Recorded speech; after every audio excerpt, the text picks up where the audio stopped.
Peinture liée à l'instruction supramentale générée par intelligence artificielle. C'est ce dont il va être question aujourd'hui dans le cadre de l'enregistrement. En fait, ça va être un enregistrement, vous l'avez sans doute deviné, qui va comporter du visuel. C'est-à-dire que vous allez voir des images qui ont été produites. C'est par ChatGPT 4.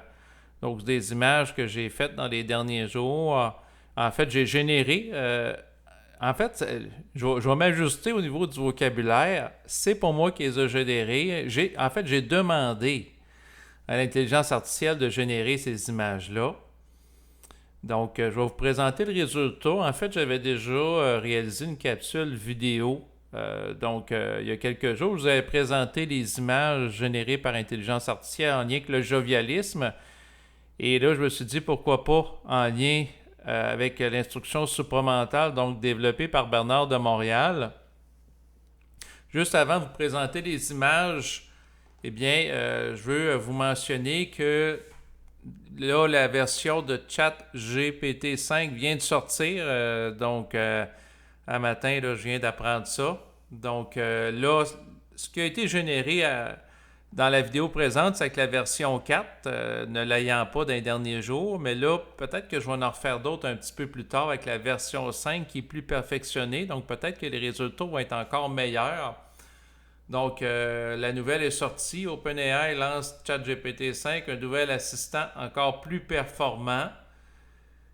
OpenAI promet un modèle d'intelligence artificielle plus rapide, plus fiable et capable de générer du code ou des applications à la demande, rien de moins. Donc, selon l'article qui est sorti dans 20minutes.fr, je le mettrai en bas de l'enregistrement présent, mais c'est pour vous dire tout simplement qu'une autre version plus perfectionnée vient de sortir parce qu'il y a eu la version 3 disponible au public, la quatrième avec laquelle j'ai, dans le fond, demandé à l'intelligence artificielle de générer les images. Puis là, je suis curieux, probablement que peut-être dans les prochains jours, je vais faire d'autres images pour voir si ça va être encore mieux. Mais quoi qu'il en soit, je vais vous présenter les images qui ont été générées.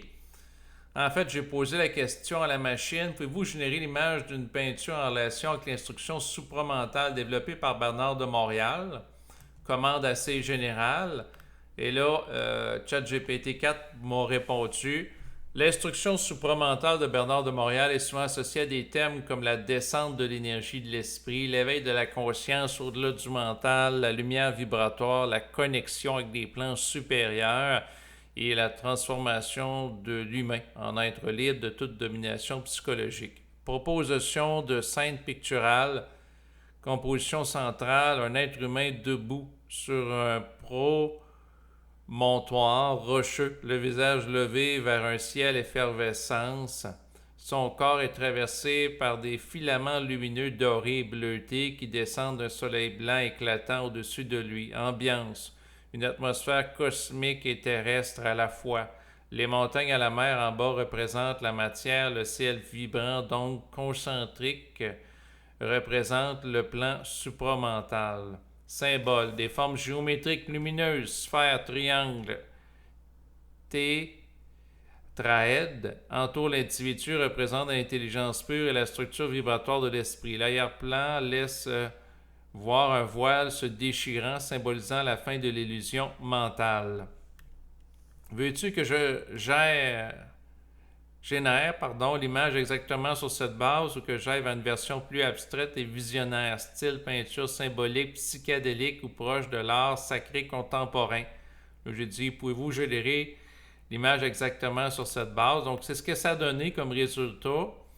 Donc, ce que je viens de vous décrire, c'est intéressant. Dans un premier temps, l'intelligence artificielle me propose un projet.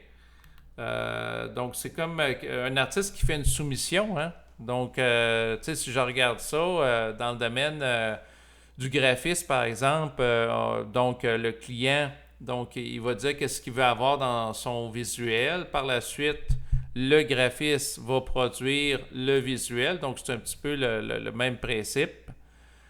Et là, je regarde le résultat, c'est quand même bien. On voit le personnage là, qui est comme transfiguré là, par l'énergie de l'esprit qui descend.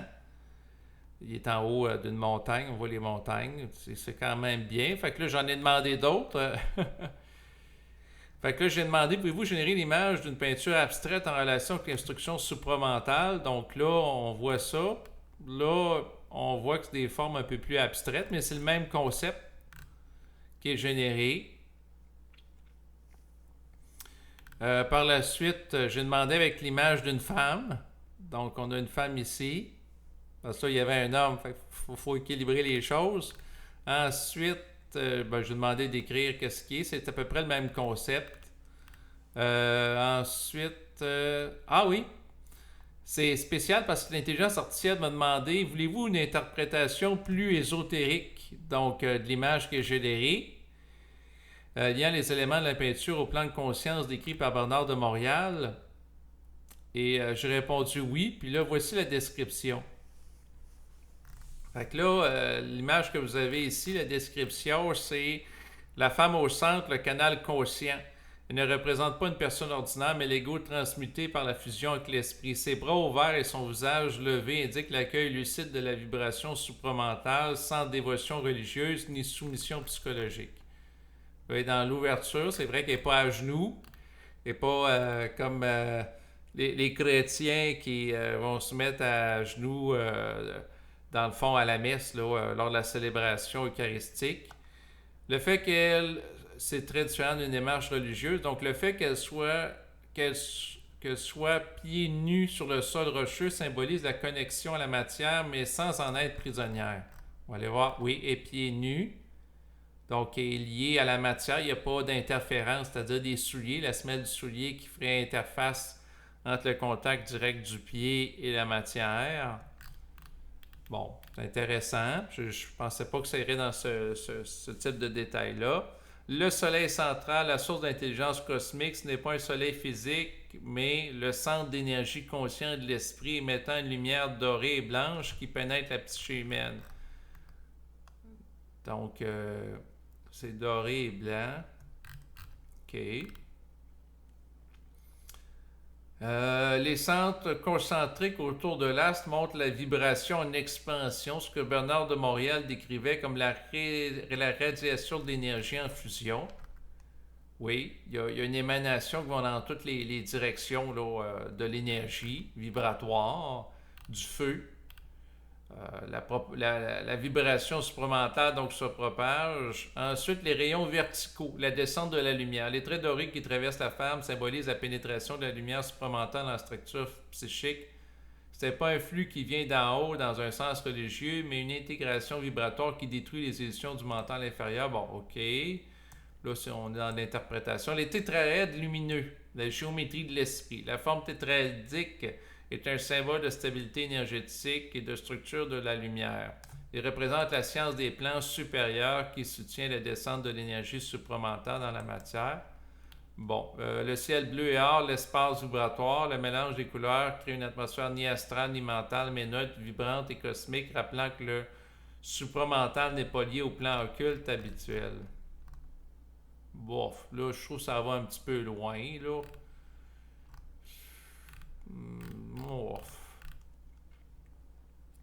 Ensuite, là, j'ai marqué, je veux générer un style de peinture à l'huile cosmique, style visionnaire. Donc, il y a ça qui a été généré, toujours avec les formes géométriques. Là, à un moment donné, j'ai demandé à un animal, un grand félin doré ressemblant à un lion ou un lynx stylisé. Fait que là, c'est supposé être une espèce d'animal, mais là, on ne voit pas son visage. Peut-être que son visage est tourné vers là, remarquez, il est peut-être tourné vers la lumière. Mais c'est ça, là. Je suis un petit peu déçu là, parce que c'est pas clair, là. C'est comme s'il manque le visage, là. Ensuite, il y a celle-là. Ah oui, ici, j'avais demandé de faire une représentation de l'ajusteur de pensée. Parce que souvent, dans les enregistrements puis son enseignement, Bernard de Montréal faisait allusion à l'ajusteur de pensée. Là, j'étais curieux de voir comment la machine allait représenter ça. Bon, là, c'est marqué, il est représenté comme une entité lumineuse et éthérée, sans visage défini, faite de lignes fluides et d'ondes vibratoires dorées. Donc, ça revient un petit peu comme le soleil de tantôt, là.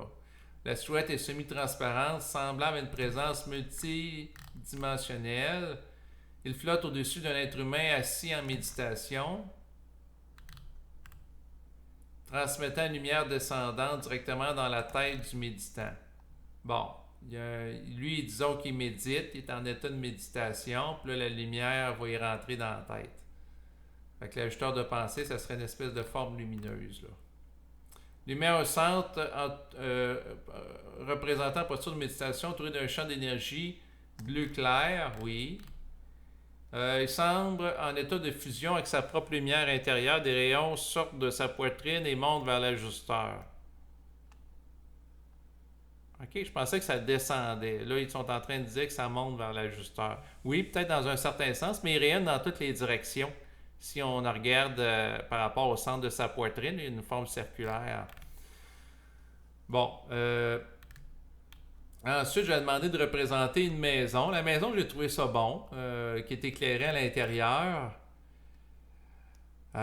Donc, qui... Là, c'est marqué la maison. Sa structure solide mais baignée de lumière évoque un moi qui a été traversé par l'intelligence de l'esprit sans se dissoudre dans le symbolisme mystique. Fait que là, le fait que ça rayonne, il est traversé, l'esprit descend à la maison, puis là, la maison est illuminée de l'intérieur. Donc, il y a une présence qui est là. Ensuite, une ville aussi. Je vais demander de représenter une ville. Fait que c'est là où j'en suis par rapport à ce symposium virtuel, par rapport à des productions visuelles liées à l'instruction supramentale de Bernard de Montréal. Donc, je vais probablement éventuellement faire d'autres expériences, mais avec la version 5 de ChatGPT pour voir si ça va me permettre d'aller plus loin. Donc, dossier à suivre. Sinon, en bas de l'enregistrement, je n'arrive pas pour me partager là, comment vous avez trouvé ces peintures-là, si vous trouvez que ça représente ou pas l'instruction supramentale. Les autres que j'avais générées en lien avec le jovialisme, bon, il y en a une des auditrices qui a trouvé qu'il y avait un caractère enfantin, puis c'est vrai, comme l'image ici là, du renard, les petits bonhommes soleil, ça fait penser un petit peu à des images qu'on peut trouver dans des livres là, qui s'adressent aux enfants. Il y a souvent des couleurs pastel, simplistes, comme la maison ici. J'aurais vu ça dans un livre que je regardais avec ma fille. Là, des fois, je regarde avec elle le livre là, qui se rapporte à l'histoire des 3 petits cochons. Puis il y en a un qui a une maison de briques, mais ça me fait penser un petit peu à ça. Là. Donc, quand je vais demander de produire des images en lien avec le jovialiste, c'est assez simpliste, les couleurs vives. Là, c'est une autre esthétique de couleurs. C'est souvent des couleurs plus froides, plus bleues. Il y a du bleu dans chacune des œuvres, mais je n'ai pas demandé ça. Ce qu'il faut comprendre, c'est que j'ai demandé aucunement d'avoir une tendance de couleur puis que toutes les œuvres aient une certaine similitude. Là. Pas du tout. Ça vient vraiment là, de ChatGPT 4. Donc, sur ces considérations artistiques, je vous remercie de votre écoute et je vous dis à bientôt. Au revoir.